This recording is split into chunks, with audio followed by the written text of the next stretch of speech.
this clip, we're going to check out Sabrina Ionescu throwing another pocket pass. And like I said in the previous clip, male or female, she's one of the best at throwing this pass. Two players that come to mind are her and like Chris Paul.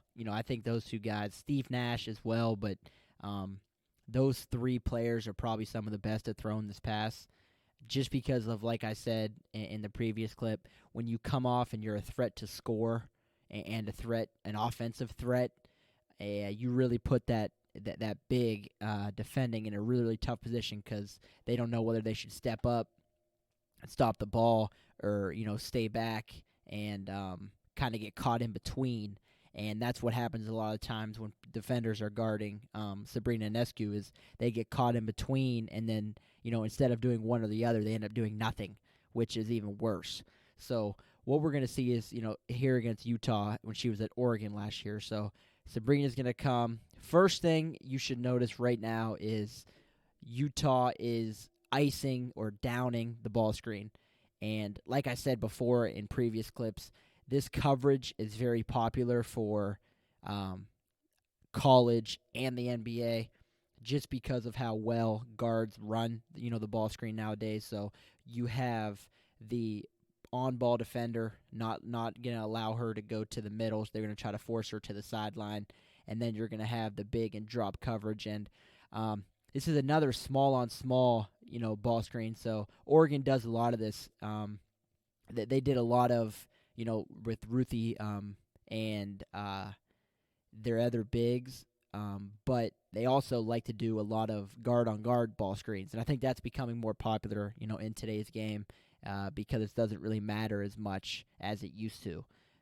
Who sets it, who comes off it. There's big on big, guard on guard, guard with big. It could be interchangeable depending on your personnel. And Oregon, especially last year, was able to do this really with all five players. So, again, icing the ball screen. This big is in drop. Okay, so what Sabrina's going to do is actually the screener does a really, really good job. I believe that's Mignon Moore. She does a very, very good job of flipping that ball screen so she's able to set it. So let's go back here. So it was originally going to be a side ball screen, and she sees that they're icing it, so she kind of changes her angle of the ball screen here, which is a really, really good job. So Sabrina's able to come off this way. Okay, so she flips it there.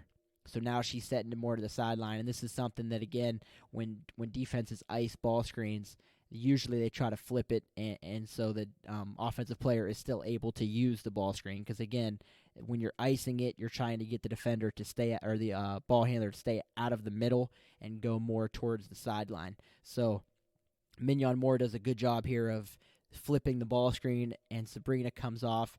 Now when she comes off, she's reading this defender right here, so this big. You could tell everyone else, she's attached.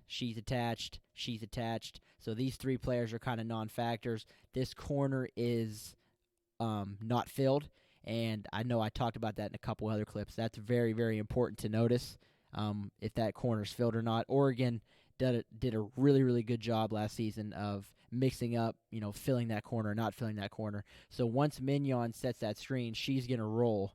Now, when she rolls, Sabrina's going to hit her with a pocket pass, and like I said, one of the best at it, but the reason she's one of the best at it is because she's a threat to score. I can't emphasize that enough. You can't come off ball screens, just being pass first because it makes it kind of easier to guard. So this defender right now is in drop. Sabrina's going to play and see what she could do. She's going to hesitate slightly when she comes off this ball screen. So she's going to get to here and kind of read the situation, see what she got. She notices Mignon Moore is going to open up and roll right in this area. And like I said, she notices she's not really in help. She usually could be a little bit over, but because of how well Oregon shoots the ball, you have to respect who they have on the floor. So they're going to be a little bit tighter coverage here. So there's a lot of area right here for Mignon Moore to roll. So Sabrina comes off. This defender really doesn't make a decision. She kind of just gets caught flat-footed. So when she gets caught flat-footed, that leaves Sabrina an easy, one of the easier ones she had all year in terms of a pocket pass. So she's going to come off. bounce it there, and again, she's still attached,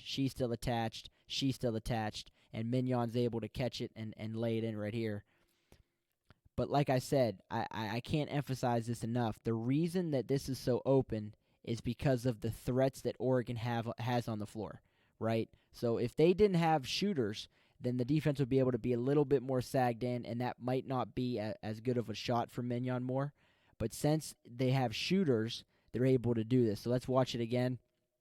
Come off, make a decision. She steps up to stop that ball because Sabrina's very, very good at just simply coming off the ball screen and knocking a shot down. She steps up to take the ball. Mignon rolls. Sabrina throws a beautiful, beautiful pocket pass, and it's very, very easy and very simple read. Defender stops the ball, you make the pass. Defender doesn't stop the ball, you take the shot. And I think that's something that younger players especially could learn a lot from. Let's roll it one more time.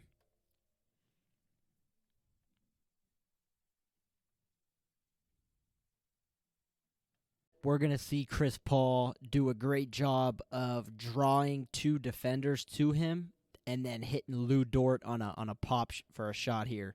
So what's going to happen is this. Lou Dort, who is right here, is going to come set Chris Paul a ball screen. Chris is going to do a great job of dragging out both defenders, meaning he does a good job of keeping the player guarding the screener attached to him, as well as Eric Gordon, who is guarding the ball. He's going to try to fight over top, and he's going to try to stay connected to Chris as well, and that causes some confusion. So let's roll it here. Okay, so ball screen's coming. He does a good job. He's going to take it off this way. As you can see, Eric Gordon fights over top, puts him in a bad situation because he's helping. So the defensive strategy by Houston appears to be they're going to help until the on-ball defender is able to recover and then bounce back to their defender or their defensive assignment. So what happens here is Chris Paul does a good job of dragging both defenders out, leaving Lou Dort wide open. So he's going to come off this screen. He has two, right? So he's trapped by both defenders, but he's not trapped where he has not much to do, right? Now, he is reading, right now, his eyes, he's reading James Harden, okay? Because he wants James Harden to make a decision. He's afraid that if he throws that pass to Lou Dort, James Harden might shoot that gap and steal it. So if James Harden is going to creep up, he might try to go long skip pass to Schroeder in a little bit above the corner in that wing area. So right now, Chris Paul is going, okay, I have two on me. I've dragged them out. Now, what's James Harden going to do? Now, in this clip, James Harden doesn't try to shoot that gap. So let's roll a little more. Okay, so now he's going to wrap around. Again, if he would have thrown a kind of a sky pass, right, an overhead pass, it probably would have been in the air too long, and it probably would have gave James Harden enough time to react. So James Harden has made his decision by now. He's not going to try to steal that pass. So when Chris sees that, he knows that pass wouldn't be the right pass because that's a little bit too far. James Harden would probably be able to steal it.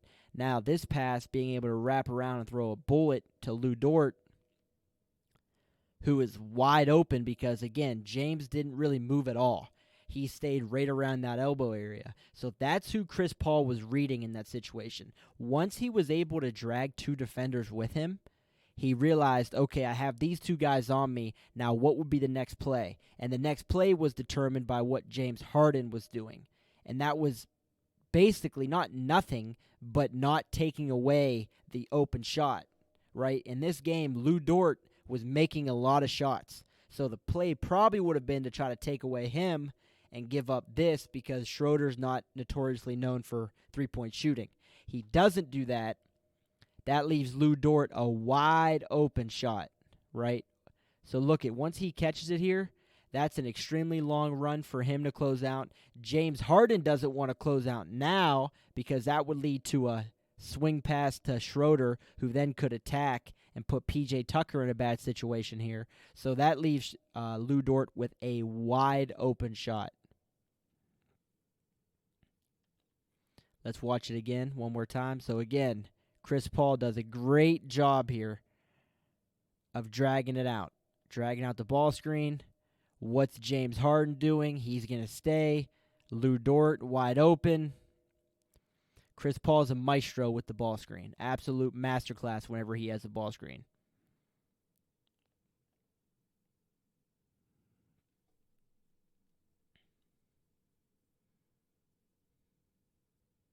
Watch Chris Paul throw another pop pass to the big opening up here for getting a wide open catch and shoot three. And it's very, very similar to the other clip that I showed you, in that he does such a good job of drawing to and dragging them out, meaning getting that separation from the screener and from the point of the screen. I mean, to give time for the screener to open up for a jump shot. So right here, you're going to see Phoenix ice this ball screen, okay, which means they want to keep him out of the middle of the floor.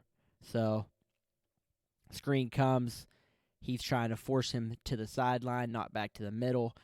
Good job setting a screen. Big here's and drop, okay. Little higher, though, right? Not very far back. Higher in the drop.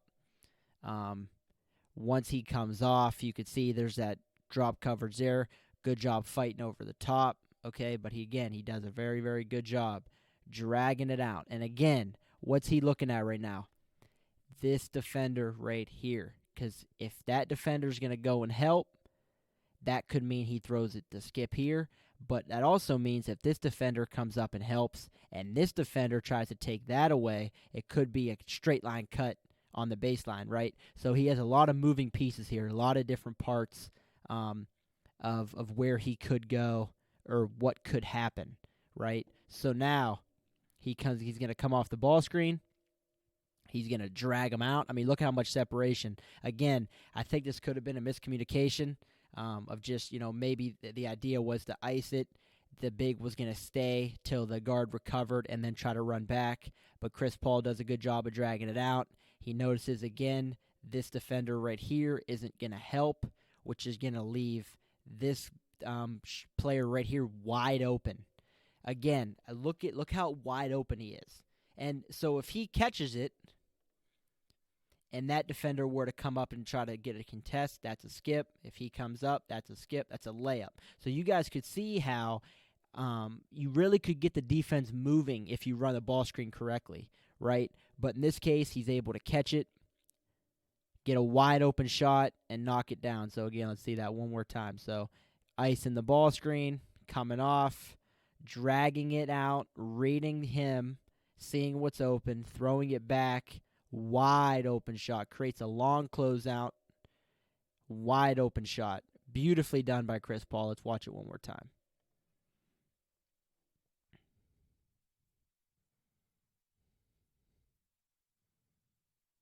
Clip, we're going to see Chris Paul execute a shake pass. So what that is that's when the strong side corner player is going to lift or shake up to the wing. Now, how we get in this situation is this. So Steven Adams is going to come set a ball screen. Okay, now, so a lot of people think when it comes to ball screens that there's two guys, right? The ball handler, the screener. So these two people, right? But they don't understand that there's so many different reads, especially as you get better at ball screens. And Chris Paul is just an absolute surgeon when it comes to ball screens. So what happens here is this. Chris Paul's going to come off this ball screen, and he's obviously going to read, look to attack. He's going to look at, Steven Adams. But then he's going to look at this defender right here. Okay? Reason being is because when Steven Adams rolls, this help defender is going to do what they call in the NBA a tag. Now, what a tag is basically just help. So he's just going to touch, the big and kind of maybe bump him just to make that pass a little bit more difficult for the ball handler. So once Chris Paul comes off, Steven Adams is going to roll, and again, this defender is going to tag. So he's going to step in a little bit just to make that, that roll pass maybe a little bit less attractive to Chris Paul here. So once Steven Adams rolls, you could see Schroeder's going to work his way up. And he actually doesn't really lift as much as they do some other times, but he moves. And that's important because what that's doing is that's creating a better passing angle for Chris Paul. Also, it's creating a longer closeout. So if Chris Paul throws this pass to Schroeder, after this help defender helps or tags Steven Adams, that's going to be a longer closeout to come out and close out. Okay, so he's coming off. Chris Paul notices this help defender is a little bit deep in the paint, which is going to cause a long run. Schroeder's going to lift up. He's going to pass it to Schroeder. He closes low hands. Not the best pass, right? Okay, so not really the best pass, but nonetheless the right read. So Schroeder's going to catch it. He's going to see what he has. The defender's backing up.